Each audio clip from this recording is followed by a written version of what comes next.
নমস্কার বন্ধুগণ, সকলে কেমন আছেন?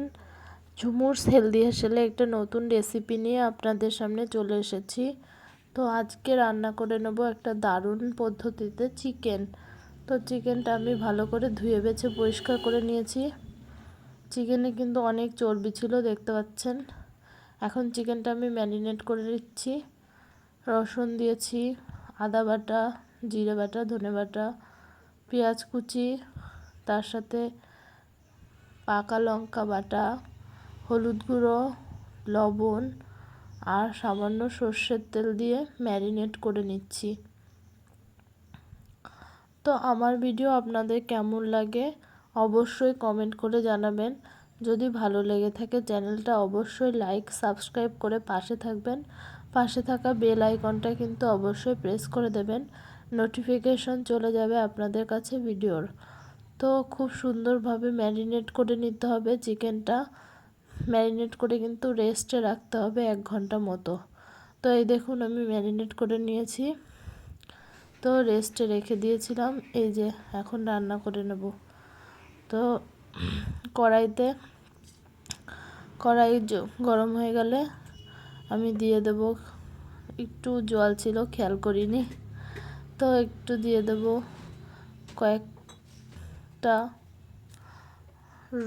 কয়েকটা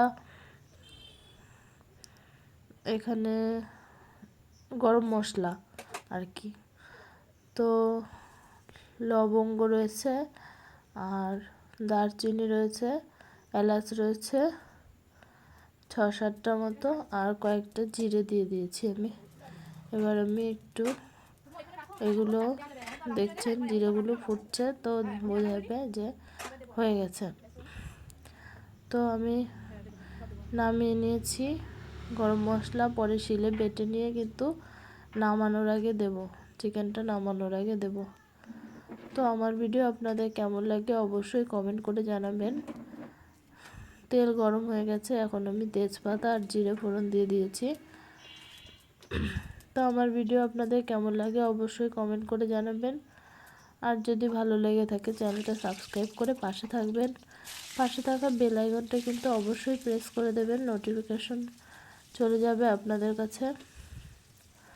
তো লবণ দিয়ে আমি আলুগুলো একটু ভেজে নেব লাল লাল করে। চিকেনে কিন্তু এভাবে ডুমো ডুমো করে আলু খেতে আমার খুবই ভালো লাগে।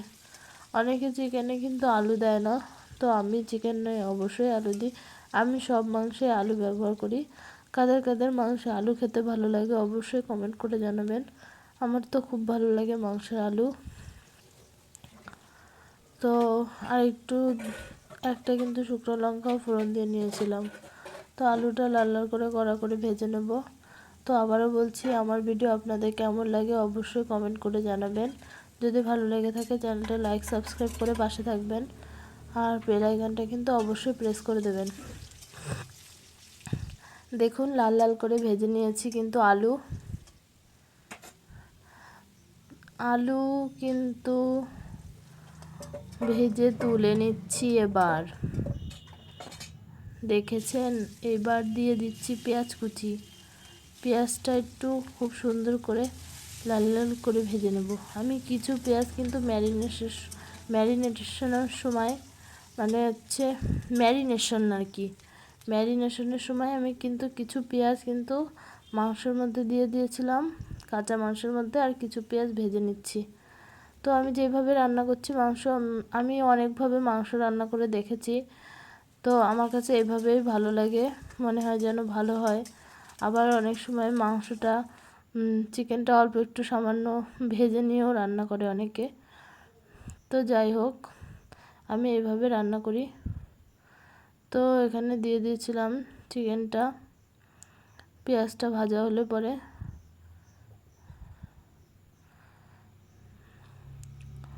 তো দেখো সবাই, আর ভিডিও কেমন লাগছে অবশ্যই কমেন্ট করে জানাবে।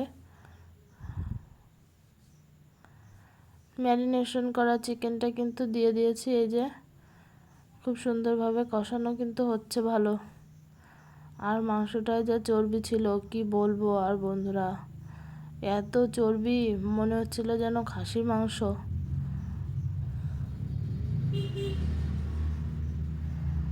তো আমার ভিডিও দেখতে আপনাদের কেমন লাগে অবশ্যই কমেন্ট করে জানাবেন। আর যদি ভালো লেগে থাকে তাহলে চ্যানেলটা সাবস্ক্রাইব করে পাশে থাকবেন। দেখেছেন কীরকম তেল ফুটছে চারিদিক দিয়ে, প্রচুর তেল হয়েছিল কিন্তু মাংসটায় চর্বি ছিল খুব। তো এইভাবে মাংস রান্না করতে হবে, তাহলে কিন্তু মাংসের স্বাদ পাওয়া যাবে ভালো। তো এবার ভাজা আলুগুলো আমি দিয়ে দেবো। এতে কিন্তু খুব একটা পরে যে মশলা দিতে হবে তার কোনো ব্যাপার নেই, একবারে বসিয়ে দিলেই হয়ে যাবে। সব কিছু দিয়ে ম্যারিনেট করে 1 ঘন্টা রেখে দিয়ে এইভাবে করলে পরে মাংস কিন্তু খুব সুন্দর টেস্ট আসবে। এভাবে তোমরা রান্না করে একটু খেয়ে বলবে কিন্তু কেমন হয়েছে। তো এই যে তোমরা কিভাবে করো মাংস অবশ্যই কমেন্ট করে জানাবে। অনেকে অনেকভাবে করে, মাংস রান্না করতে সবাই পারে, এটা আবার নতুনত্ব কিছু নেই। কিন্তু এক একজনের রান্নার কৌশল আর পদ্ধতি এক এক রকম। তো আমি এইভাবে রান্না করলাম তাই দেখালাম। তোমরা যারা যারা এখনও এইভাবে ম্যারিনেট করে রান্না না করো তারা অবশ্যই দেখাবে। অনেকেই ম্যারিনেট করে রান্না করে না, তো ভালো কিন্তু হয় ম্যারিনেট করে রান্না করলে, কারণ 1 ঘন্টা রেস্টে রেখে দিলে তোমার ওই নুন তেল ঝালটা ভালো মাংসের মধ্যে যায়। তো কষালে তখন মাংসটা খেতে সফটও হয়, একটু ভালো লাগে। একটু করে দেখবে মাংসটা কিন্তু অনেক নরম হয়ে যায়, একটু সফট হয়। আর যদি মাংসটা আগের দিন এনে রেখে দিতে পারো ফ্রিজে তাহলে তো কথাই নেই। তো কষানো হয়ে গেছে, আমি জল দিয়ে দিয়েছি।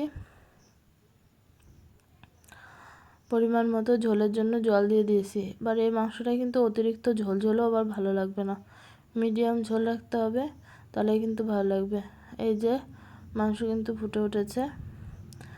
তো আমার ভিডিও তোমাদের কেমন লাগে অবশ্যই কমেন্ট করে জানাবে। যদি ভালো লেগে থাকে তাহলে চ্যানেলটা লাইক সাবস্ক্রাইব করে পাশে থেকো। আর কি বলবো, ভিডিও দেখো। মাংসটা কিন্তু খুবই সুস্বাদু আর টেস্টি হয়েছিল, টেস্টি কিন্তু দারুণ। তো এই রেসিপিটা আমি শিখেছি, আমার মা করতো, অনেকেই করে, আমার একটা দিদি করে। বলেছে অনেকভাবে রান্না করার থেকে ম্যারিনেট করে রেখে রান্না করাটাই কিন্তু খুব টেস্টি হয়। তো তোমরা একটু কমেন্ট করে জানিও তো করে কেমন হয়েছে, অবশ্যই কিন্তু বলবে। তোমরা যারা যারা ভিডিওটা দেখছো অবশ্যই আমার চ্যানেলটা সাবস্ক্রাইব করে পাশে থেকো।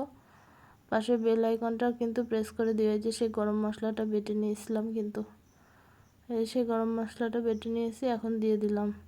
আর একটু সময় ফুটবে, গরম মশলা দিয়ে আমি একটু ঢেকে দিই আর একটু ফোটাই, তাহলে কিন্তু ভালো একটা সেন্ট মাংসের ভেতরে যায়। একটু ট্রাই করতে পারো কেউ।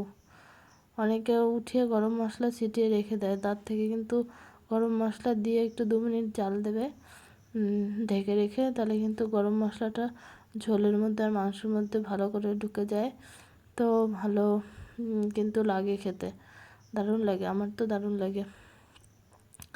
তো সবশেষে হয়ে গেছে মাংস। তো আমার ভিডিও তোমাদের কেমন লাগছে অবশ্যই কমেন্ট করে জানাবে। যদি ভালো লাগে থাকে তো চ্যানেলটা লাইক সাবস্ক্রাইব করে পাশে থেকো। এই যে মাংসটা হয়ে গেছে রেডি, এবার নামিয়ে নেব আমি। তো সবশেষে বলছি, পুরো ভিডিওটা যারা যারা দেখেছো অসংখ্য ধন্যবাদ। সকলে সুস্থ থেকো, ভালো থেকো, দেখা হবে নেক্সট ভিডিওতে।